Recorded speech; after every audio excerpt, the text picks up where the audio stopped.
ఉన్న బంగారాన్ని విడిపించి ఆ రోజు ఆన్లైన్ రేటుకే మేము కొంటాం. Sharma gold company.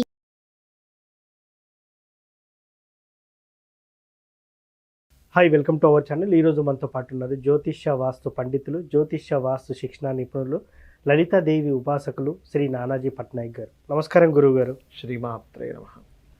సార్, రేపటి శివరాత్రి రోజున కొంతమంది పూజలు చేయడానికి కానీ ఉపవాసం ఉండడానికి కానీ వీలుండదు. అలాంటి వారు చదవాల్సిన మంత్రం ఏదైనా ఉందా? అదేవిధంగా మనం ఎప్పుడూ చెప్తా ఉంటాం, పూజ చేయలేని వారు ఈ మంత్రంతో సరిపెట్టుకోవచ్చు, అది కూడా క్లిష్ట పరిస్థితిలో ఉన్నప్పుడు మాత్రమే అని చెప్పేసి. శివ పంచాక్షరి మంత్రం కాకుండా ఇంకేదైనా ఉందంటారా? చెప్తానండి.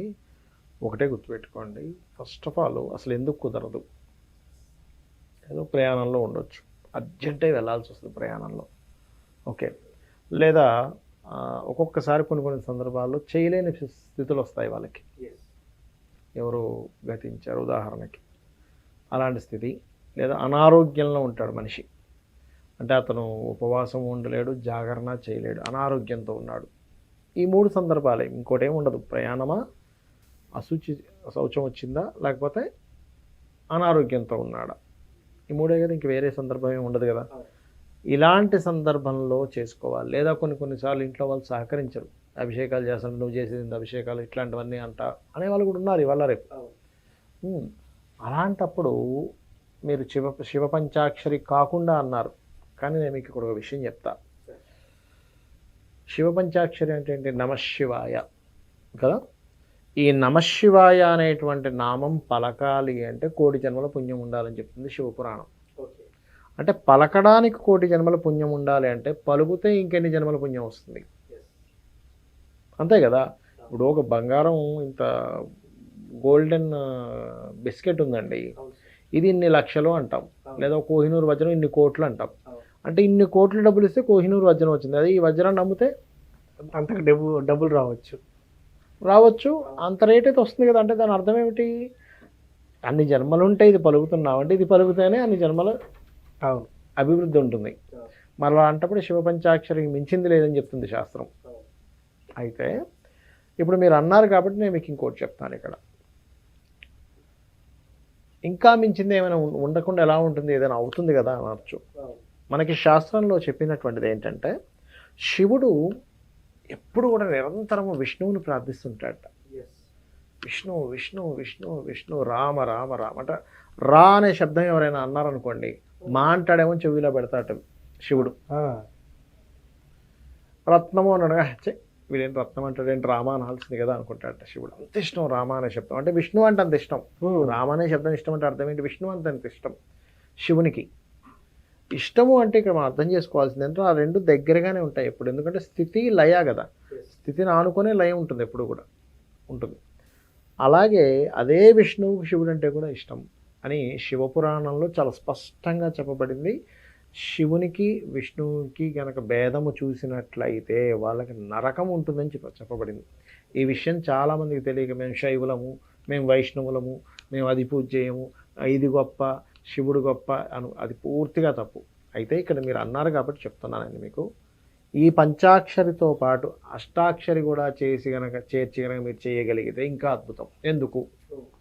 మీరు పుట్టేశారు ఆల్రెడీ. అవును. అంటే బ్రహ్మ సృష్టికారకుడు, సృష్టి జరిగింది. ఇంక మీకు కలగాల్సింది ఏమిటి? స్థితి లయ. ఈ స్థితికారకుడు విష్ణువు, లయకారకుడు రుద్రుడు. ఇప్పుడు ఈ విష్ణు రుద్ర సంబంధించింది మీకు కావాల్సింది. ఆల్రెడీ పుట్టేసరిగా అయిపోయింది. అంటే ఏమిటి? ఈ లోకం ఈ రకంగా నడవడానికి ముఖ్యంగా కారణం. అయితే కామన్గా అందరూ ఏమనుకుంటారంటే, మనకి శివరాత్రి రోజు ఎందుకు చేయాలంటే వేరే రోజులు చేస్తే అవ్వదా అని అడుగుతూ ఉంటారు చాలామంది. ఏం వేరే రోజులు చేస్తే పంచాక్షరి చేస్తే మనకి అంత ఫలితం రాదా అంటూ ఉంటారు. ఎందుకు శివరాత్రి రోజే అంటే, శివరాత్రి రోజు ఉన్న గ్రహస్థితి తెలిస్తే మీకు అర్థమవుతుంది. ఎప్పుడు ఎవరి శివరాత్రికి మీరు గుర్తుపెట్టుకోండి, సూర్య భగవానుడు కుంభరాశిలోనే ఉంటాడు, చంద్రుడు మకరంలోనే ఉంటాడు. ఉండి అవి కుంభ మకర రాశులు అంటే ఏమిటంటే, ఆ రాశులు శని యొక్క రాశులు. అవి శని అంటే ఎవరు? కర్మకారకుడు.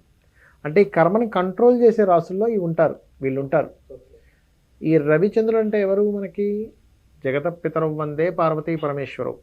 ఆ పార్వతీ పరమేశ్వరులే రవిచంద్ర రూపంలో ఈ లోకాన్ని పాలిస్తున్నారు. ఈ విశ్వం మీద మనకి ఈ ఈ యొక్క భూమి మీద వాటర్ ఇది మన వర్షం పడాలన్నా ఔషధులు రావాలన్నా ఏమైనా అన్నం రావాలన్నా ఈ రవిచంద్రులే. రవి లేకపోతే ఏముంది చెప్పండి? అవును. అసలు వర్షం లేదు, అసలు మొత్తం విశ్వమే మొత్తం నాశనం అయిపోతుంది, మొత్తం చలిలాగా గడ్డగట్టేస్తుంది. ఓకే, కాబట్టి ఈ యొక్క నామం కనుక ఎవరైతే చేస్తారో, ఏది నమశివాయ నామంతో పాటు నమో నారాయణాయ, ఓం నమో నారాయణాయ నామం కనుక ఎవరైతే కలిపి చేస్తారో ఓకే. ఇంకా అద్భుతమైనటువంటి ఫలితం వస్తుంది. ఇది ఎన్ని నిమిషాలు చేయాలి, ఎన్ని నిమిషాలు చేస్తే ఫలితం ఉంటుంది? ఏమంటే ఒకటేనండి, ఇప్పుడు మనం ఏం చెప్పుకున్నాము, ఎవ్వరు అంటే ఇది నాకు సమయం కుదరదు అనుకునేటువంటి వారికి, ఏదో ప్రయాణంలో ఉండేటువంటి వారికి, రోగగ్రస్తులకి చేయలేని మనసులో చేసుకుంటుంటాగా ఇన్ని నిమిషాలు ఎందుకు? ఇందాక మనం ఏం చెప్పుకున్నాం, నమశివాయ అనే మంత్రం కొన్ని కోటి జన్మల పుణ్యం. మరి ఇది చేస్తుంటే బోల్డంత పుణ్యం వస్తుంది అన్నప్పుడు మరి దాన్ని మీరు సమయం లెక్క కట్టడం ఎందుకు? ఎంతసేపు చేయగలుగుతా అంతసేపు చేయండి. సార్, మంత్రం అంటే స్వామివారి ముందే కూర్చొని జపించాలా, లేకపోతే ఆఫీసులో వర్క్ చేస్తూ కూడా జపించచ్చా? ఇట్లా చాలా సందేహాలు ఉంటూ ఉంటాయి. సో ఎస్పెషల్లీ స్పెషల్ డే అప్పుడు కూడా ఇట్లా చేయొచ్చా, చేస్తే ఫలితం ఉంటుందా అని అంటుంటారు. మరి దీనికి మీరేం చెప్తారు? తప్పకుండా అండి. ఇక్కడ ఏంటంటే మీరు పూజ గదిలో కూర్చొని చేస్తున్నా మీ మనసు ఎక్కడో ఉందనుకోండి, ఆ పూజ నిష్ఫలం. అంతే. మీరు ఎక్కడ కూర్చున్నా మీ మనసు మీ దగ్గరే ఉంటూ ఆ స్వామివారి మీద మీ మనసు ఉండాలి. మీరు ఎక్కడ కూర్చున్నారనేటువంటిది అసలు సంబంధమే లేదు, గుర్తుపెట్టుకోండి. కాకపోతే ఈశాన్యంలో ఎందుకు పూజ గది కట్టుకుంటారో, ఎందుకు అక్కడ ఉంటారు అంటే మీ యొక్క ఆలోచనలు భగవంతుని యొక్క ఆ సంకల్పము కనెక్ట్ అయ్యేటువంటి ప్లేస్ ఈశాన్య దేవతా గృహ అంటారు.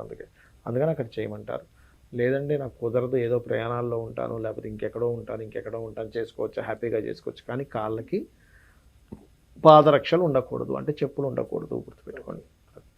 చెప్పులు ఉండకుండా చూసుకొని మంత్ర జపం చేసుకోవాలి. శివరాత్రి రోజు చదవాల్సిన మంత్రం అయితే ఇది. రెండో కలిపి చేయండి, ఇంకా అద్భుతమైన ఫలితం వస్తుంది. ఓకే, థ్యాంక్ యూ గురువు గారు. శివరాత్రి రోజు ఏ మంత్రం జపిస్తే ఎలాంటి ఫలితం ఉంటుంది, అలాగే దాంతోపాటు ఇంకో మంత్రం జోడించి జపించినట్టయితే ఇంకా అద్భుతమైన ఫలితం ఉంటుందని చాలా చక్కగా చెప్పారు సార్. Thank you. శ్రీమాత్రే నమః.